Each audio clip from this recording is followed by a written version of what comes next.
வணக்கம். இன்னைக்கு நம்ம வீடியோவில் பாம்பே சட்னி எப்படி செய்யலான்னு பார்க்கலாம்.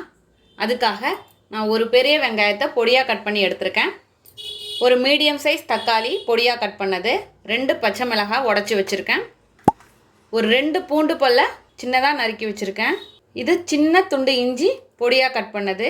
தாளிப்புக்கு 1 டீஸ்பூன் கடுகு, 1/2 டீஸ்பூன் சீரகம், கொஞ்சமாக கருவேப்பிலை, 1 டீஸ்பூன் மஞ்சள் தூள், 1 டீஸ்பூன் தனி மிளகாய் தூள், 1 teaspoon garam masala, 2 table spoon அளவுக்கு கடலை மாவு, கொஞ்சமாக பெருங்காயத்தூள், உப்பு தேவையான அளவு, எண்ணெய் தேவையான அளவு. இப்போ எப்படி செய்யலான்னு பார்க்கலாம். இப்போ ஒரு கடாய் எடுத்திருக்கேன். இதில் 2 டீஸ்பூன் எண்ணெய் சேர்த்துக்கிறேன். நான் கடலை எண்ணெய் சேர்த்துருக்கேன். இதில் கடுகு சீரகம் 2ஐயும் சேர்த்துடலாம். இப்போ அதோட கருவேப்பிலை. இப்போ கடுகு வெடிக்கட்டும். இதில் இஞ்சி துண்டு பொடியாக கட் பண்ணது, பூண்டு பல், அதோட வெங்காயம். இப்போ எல்லாம் சேர்த்தாச்சு.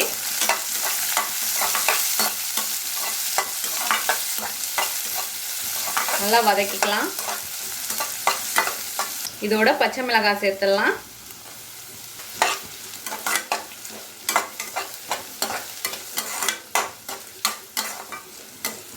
இப்போ இதில் மஞ்சள் தூள்,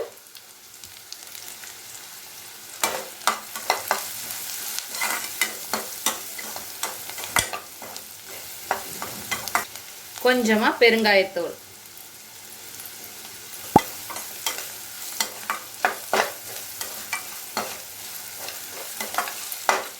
இப்போ நல்லா வதங்கிடுச்சு வெங்காயம். இந்த ஸ்டேஜில் நம்ம தக்காளி சேர்த்துடலாம்.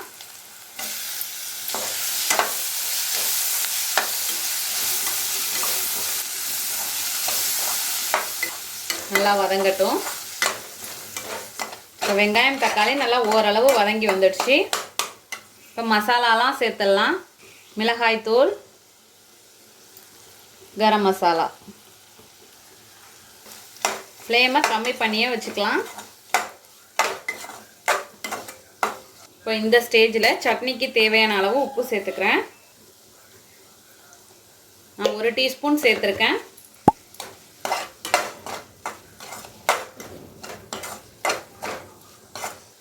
இப்போ இதில் கொஞ்சமாக தண்ணி,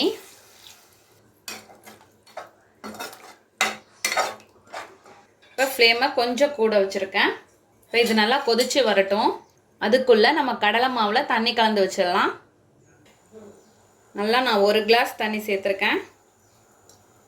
இதை கட்டி இல்லாமல் கலந்து வச்சுப்போம். இப்போ நம்ம வெங்காயம் தக்காளி நல்லா கொதித்து வருது. நானும் தண்ணி கலந்து எடுத்துகிட்டு வந்துட்டேன். இப்போ இதை இதில் சேர்த்துக்கலாம். இன்னும் தண்ணி சேர்த்துக்கலாம். இப்போ உப்பு செக் பண்ணிக்கோங்க. கடைசியாக கொத்தமல்லி தழை. இது இட்லி தோசைக்கு சூப்பரான சைட் டிஷ்ஷாக இருக்கும். நல்லா கலந்தாச்சு. ஒரு நிமிஷம் அப்படியே கொதிக்கட்டும். நம்மளோட அருமையான அற்புதமான பாம்பே சட்னி தயாராகிடுச்சு. டேஸ்ட் பண்ணி பார்த்துட்டு எப்படி வந்துச்சுன்னு கமெண்ட்டில் சொல்லுங்கள். தேங்க்யூ.